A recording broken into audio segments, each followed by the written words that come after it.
Dobrý deň. Dnes by som vám rada bližšie predstavila stavebnicu Blokaru. Táto stavebnica je také Magna-Tiles pre menšie deti. Pochádza z Ameriky a bola vymyslená učiteľmi a na trhu je od roku 2020.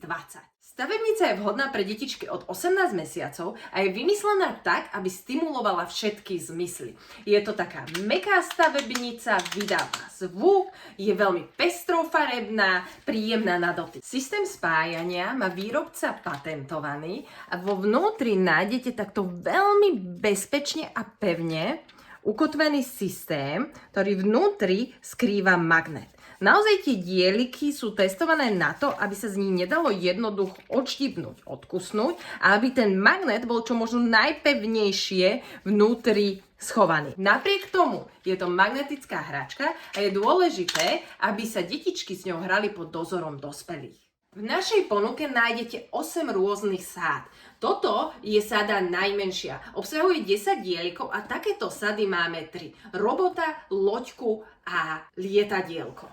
Aj keď sa môže zdať, že 10 dielov je na hraní veľmi málo, ak vyberáme hračku pre 18-mesačné dieťatko alebo dvojročné dieťatko, tých 10 dielikov naozaj veľmi dobre stačí.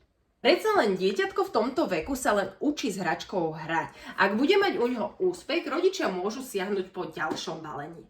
Ďalej v našej ponuke nájdete stredné stady a tie majú cenu 47 eur. Pre najväčších staviteľov máme v ponuke stavebnicu Hrad, tá obsahuje 35 dielikov a stojí 100 eur a máme aj stavebnicu Architekt so 50 dielikmi a cenou 150 eur.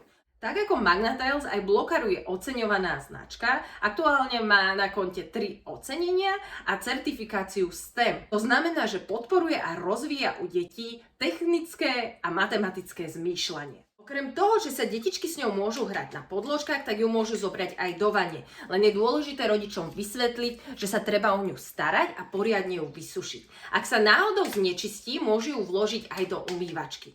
Stavebnica Blokaru je výborný darček. Detičky bude veľmi baviť a zároveň sa pri hre budú aj rozvíjať.